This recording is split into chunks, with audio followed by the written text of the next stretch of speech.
सुप्रभातम। मैं उषा सारस्वत, बीएनडी राजकीय कला महाविद्यालय चिमनपुरा। प्रिय विद्यार्थियों, आज के इस ई व्याख्यान में आपका पुनः स्वागत है। हम गौतम धर्म सूत्र के द्वितीय प्रश्न के द्वितीय अध्याय से पढ़ना आरंभ करते हैं। पूर्व अध्याय में हमने चारों वर्णों के कर्तव्यों के बारे में विस्तार से पढ़ा था। अब इस अध्याय में बताया गया है कि राजा के क्या कर्तव्य होने चाहिए, प्रजा के प्रति वह क्या व्यवहार करे। इसका निरूपण इस अध्याय में हम करेंगे। पहला सूत्र, राजा सर्वश्रेष्ठे ब्राह्मण वर्जम। राजा ब्राह्मण वर्जम, ब्राह्मणों के वर्जम अलावा सर्वस्य इष्टे, सर्वस्य सबका इष्टे स्वामी होता है। चूँकि ब्राह्मण ही प्राचीन काल में गुरु होते थे, अतः ब्राह्मणों का सम्मान राजा को भी करना होता था। शेष तीनों वर्णों का वह स्वामी होता था। इस सूत्र में क्या बताया है कि राजा सभी का स्वामी होता था, सिर्फ ब्राह्मणों को छोड़ते हुए, क्योंकि ब्राह्मण वर्ण के लोग ही सारे संस्कार कराते थे, वैदिक संस्कार कराते, अध्ययन कराते थे। इसलिए ब्राह्मणों को छोड़ते हुए बाकी तीनों वर्णों का वह स्वामी होता था। दूसरा सूत्र, साधुकारी साधुवादी। राजा को साधुकारी, शास्त्रानुकूल आचरण करने वाला तथा पक्षपात रहित होकर साधुवादी, मीठे वचन बोलने वाला होना चाहिए। सूत्र का भाव है, शास्त्र विरुद्ध आचरण करने वाला निरंकुश व निंदित माना जाता है, अतः उसे पक्षपात रहित होकर शास्त्रों के अनुकूल ही आचरण करना चाहिए। तीसरा सूत्र, त्रय्याम अन्वीक्षिक्याम वा अभिविनीतः। त्रय्याम, त्रयी का मतलब है वेद त्रयी। वेद त्रयी में कौन कौन से ग्रंथ आएंगे? ऋग्वेद, यजुर्वेद व सामवेद। वेद त्रयी और अन्वीक्षिक्याम यानी न्याय विद्या।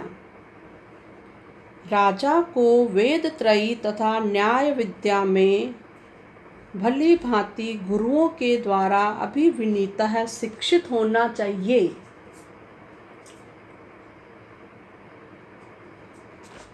सूत्र का भाव समझेंगे कि राजा को इन तीनों ही वेदों का अध्ययन से युक्त होना चाहिए और न्याय विद्या में भी उसे पारंगत होना चाहिए। अपने गुरुओं द्वारा वह भली भांति शिक्षित हो, तभी वह अन्य प्रजाजनों को शिक्षित कर पाएगा और उन्हें कर्तव्यों के प्रति जागरूक कर पाएगा। चौथा सूत्र है, शुचिर जितेंद्रियो गुणवत सहायोपाय संपन्न है। अब इस सूत्र में हम पढ़ेंगे कि राजा को किन किन गुणों से युक्त होना चाहिए। राजा को शुचि, पवित्र होना चाहिए। पवित्रता से अभिप्राय है मन से पवित्र विचारों वाला हो, साथ ही बाह्य स्नान आदि के द्वारा भी वह शुद्ध हो। जितेंद्रिय है, वह जितेंद्रिय हो, उसने समस्त इंद्रियों को जीत लिया हो। गुणवत सहाय तथा गुणवान व उत्तम चरित्र वाले सहायकों से युक्त हो। उसके जो सहायक हैं, उसका जो मंत्रिमंडल है, वे लोग भी गुणवान हों, अच्छे चरित्र वाले हों, तभी वे निष्ठावान हो सकते हैं। उपाय संपन्न तथा वह राजा साम दान दंड भेद आदि इन चारों ही उपायों से संपन्न होना चाहिए। यानी इन चारों उपायों का यथा समय पर यथानुकूल वह प्रयोग करता रहे, क्योंकि प्रजा अपने राजा में उपरोक्त सभी प्रकार के मानवीय गुणों से युक्त होना ही पसंद करती है।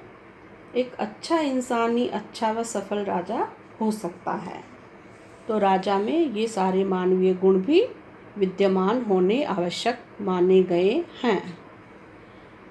अगला सूत्र है 5वां, समः प्रजासु स्यात्। न्याय करते समय संपूर्ण प्रजा के प्रति वह राजा समः समानता का भाव रखे, पक्षपातपूर्ण व्यवहार कभी भी न करे।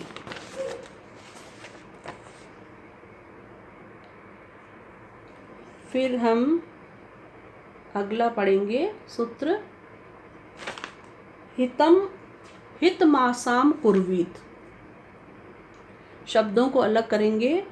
आसाम हितम कुर्वीत, यत्नपूर्वक राजा आसाम इन प्रजाजनों का हितम कुर्वीत, हित करे तथा उनके योग व क्षेम का निर्वहन करे। सदैव उनके लिए कल्याणकारी कार्यों को संपादित करता रहे। राजा का ध्येय है अपनी प्रजा का सदैव ध्यान रखे, उनके लिए हितकारी कार्यों को ही करता रहे। 8वां सूत्र है ते अपि एनम मन्नेरन। अन्य वर्णों के प्रजाजनों के समान ते अपि वे ब्राह्मण वर्ण के लोग भी एनम इस राजा का मन्नेरन आशीर्वाद आदि देकर आदर करे।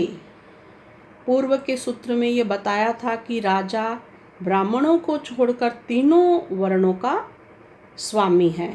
तो इसका मतलब ये नहीं है कि ब्राह्मण वर्ण के जो गुरुजन हैं वे राजा की बात नहीं माने, वे भी अपने स्वामी का, अपने राजा का अपने आशीर्वचनों के द्वारा आदर करते रहें और राजा की बात को अवश्य माने।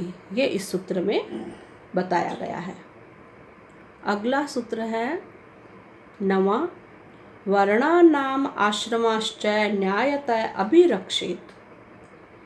वर्णानाम राजा चारों वर्णों की यानी ब्राह्मण, क्षत्रिय, वैश्य व शूद्र इन चारों वर्णों की तथा आश्रमान च तथा चारों ही आश्रमों की यानी ब्रह्मचर्य, गृहस्थ, वानप्रस्थ व संन्यास इन चारों आश्रमों की न्यायतः शास्त्र के अनुसार अभिरक्षेत रक्षा करे। शास्त्रों के अनुसार इन चारों वर्णों से और इन चारों ही आश्रम के लोगों से उनकी आय का छठा भाग कर के रूप में लेकर उनकी रक्षा करे। अर्थात रक्षा से अभिप्राय है उनके आने वाली विघ्न बाधाओं का सदैव निवारण करता रहे। अगला सूत्र है 10वां, चलतश्च एतान स्वधर्मे स्थापयेत। चलता है जो लोग चलता है अपने धर्म से भ्रष्ट हो रहे हों उन्हें स्वधर्मे स्थापयेत, उनको नियंत्रित करके अर्थात उन्हें रोकते हुए स्वधर्मे स्थापयेत, स्वधर्म के मार्ग पर स्थापयेत पुनः स्थापित करे। फिर है अगला सूत्र 19वां, तस्य च व्यवहारो वेदो धर्मशास्त्राणि अंगानि उपवेदा पुराणम। तस्य च वह राजा ये सारा ज्ञान कहाँ से प्राप्त करे उसके बारे में इस सूत्र में बताया है। तस्य च उस राजा के व्यवहार के साधन हैं। कौन कौन से साधन हैं? वेदाः, चारों ही वेद, धर्मशास्त्राणि, धर्मशास्त्र के ग्रंथ जैसे मनुस्मृति, याज्ञवल्क्य स्मृति, नारद स्मृति, शंख स्मृति, विभिन्न प्रकार की स्मृतियाँ और धर्मसूत्र, ये सब। तत्पश्चात वेदांगाः, वेदांग, उपवेद तथा पुराणम, 18 पुराण, ये सारे ही राजा के व्यवहार के साधन हैं। अर्थात इन ग्रंथों में वर्णित शिक्षाओं तथा ज्ञान के आधार पर, राजधर्म के आधार पर राजा प्रजा के साथ व्यवहार करे। आज की क्लास में विद्यार्थियों इतना ही पढ़ेंगे। हम फिर मिलेंगे अगली क्लास में। धन्यवाद।